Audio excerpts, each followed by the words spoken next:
Coming up on 5 Minute News. US House approves $2,000 checks sending to GOP-led Senate. Russia admits to world's third worst COVID-19 death toll. And Ohio police officer dismissed in fatal shooting of black man. It's Tuesday, December 29. I'm Anthony Davis. The US House of Representatives voted on Monday to increase COVID-19 relief checks to $2,000, meeting Donald Trump's limelight-hugging demand for bigger payments and sending the bill to the GOP-controlled Senate, where the outcome is uncertain. Democrats led passage 275 to 134, their majority favoring additional assistance. They'd previously settled for smaller $600 payments in a compromise with Republicans over the big year-end relief bill Trump reluctantly signed into law. The vote divides Republicans, who mostly resist more spending, despite the US already leaving its citizens out in the cold. Senators are set to return to session today to consider the measure. House Speaker Nancy Pelosi declared, Republicans have a choice: vote for this legislation or vote to deny the American people the assistance she said they need during this pandemic. The showdown could end up as more symbol than substance, and the outcome is highly uncertain. Republican leaders indicated their party is split, some objecting to more spending, while others are inclined to support Trump's push for checks, wary of bucking the outgoing president's demands. Representative Kevin Brady of Texas acknowledged the division and said Congress had already approved ample funds during the COVID-19 crisis. Nothing in this bill helps anybody get back to work, he said. It's unclear if Trump will have accomplished anything during the days of drama over his refusal to accept the sweeping bipartisan deal negotiated by his own administration. Americans earning up to $75,000 will qualify for the direct $600 payments, which are phased out at higher income levels, with an additional $600 payment per dependent child. Russia said on Monday that its coronavirus death toll was more than 3 times higher than it had previously reported, making it the country with the third largest number of fatalities. For months, the Russian President Vladimir Putin has boasted about Russia's low fatality rate from the virus, saying earlier this month it had done a better job at managing the pandemic than Western countries. But since early in the pandemic, some Russian experts have said the government was playing down the country's outbreak. On Monday, Russian officials admitted that was true. The Rosstat Statistics Agency said the number of deaths from all causes recorded between January and November had risen by 229,700 compared with the previous year. More than 81% of this increase in mortality over this period is due to COVID, said the Deputy Prime Minister, meaning that more than 186,000 Russians have died from COVID-19.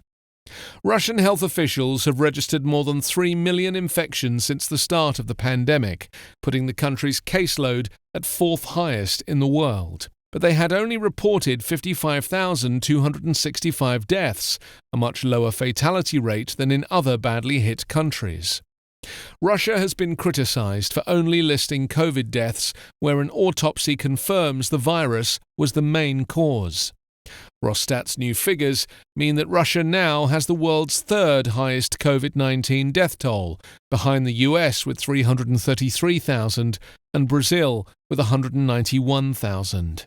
Russian authorities are holding out against reimposing a nationwide lockdown. While strict measures have been imposed in some big cities, authorities in many regions have limited restrictions to mask wearing in public spaces and reducing mass gatherings. But many Russians flout social distancing rules, and in recent weeks, the country's outbreak has overwhelmed poorly funded hospitals in the regions. Russia has instead pinned its hopes on corralling its outbreak by vaccinating people with its Sputnik V jab, named after the Soviet-era satellite. The state-run Gamaleya Research Center said that around 700,000 doses had so far been released for domestic use. A white Ohio police officer was fired on Monday after body cam footage showed him fatally shooting 47-year-old Andre Hill, a black man who was holding a cell phone. The police officer then refused to administer first aid for several minutes. Columbus officer Adam Coy was fired hours after a public hearing was held to determine his employment, said Columbus Public Safety Director Ned Pettus Jr. in a statement. The actions of Adam Coy do not live up to the oath of a Columbus police officer or the standards we and the community demand of our officers, the statement read. The shooting of Andre Hill is a tragedy for those who loved him, in addition to the community and our division of police. Coy remains under criminal investigation for last week's shooting. The decision came after Pettus concluded a hearing to determine whether the actions taken by Coy in the moments before and after the fatal shooting were justified. The Public Safety Director upheld the recommendation of Police Chief Thomas Quinlan, who made a video statement on Christmas Eve, saying he'd seen enough to recommend Coy be terminated. Quinlan expedited the investigation and bypassed procedure to file 2 departmental charges alleging critical misconduct against Coy in the death of Hill. This is what accountability looks like. The evidence provided solid rationale for termination, Quinlan said, after Coy's termination on Monday afternoon. Mr. Coy will now have to answer to the state investigators for the death of Andre Hill. Coy and another officer responded to a neighbour's non-emergency call after 1 a.m. on Tuesday. Police body cam footage showed Hill emerging from a garage and holding up a cell phone in his left hand seconds before he was fatally shot by Coy. Coy, a 17-year member of the force, was relieved of duty, ordered to turn in his gun and badge, and was stripped of police powers last week. The killing of Hill at the hands of Columbus police follows the fatal shooting of Casey Goodson Jr. on December 4th by a white Franklin County Sheriff's deputy.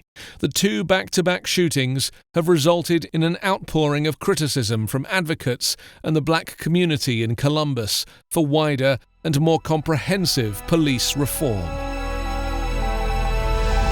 You can subscribe to 5-Minute News on YouTube with your preferred podcast app. Ask your smart speaker or enable 5-Minute News as your Amazon Alexa flash briefing skill. Subscribe, rate and review online at 5minute.news.